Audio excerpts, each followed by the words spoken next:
Mana bu Germaniyadagi qo'ylar. Qo'ylar ham вообще arzon.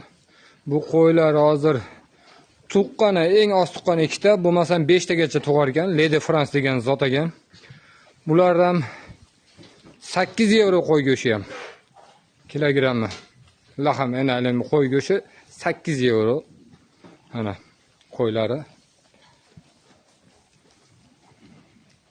Endi mana yoqda buzoqlari bor. Endi bularni mana buzoqlarni endi nima qilib qo'yamiz?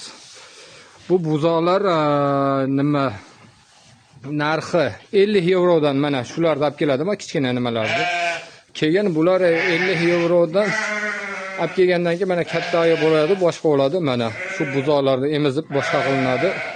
Katta bo'lyapti mana 50 yevro buzoqlari, 50 yevro. Tug'ilgan mana shunchalik buzoqlar mana bir-biriga irg'ib ustini rasvo qilib somon irg'itilgan. Shuning uchun mana bu yoqda bu qo'ylar mana.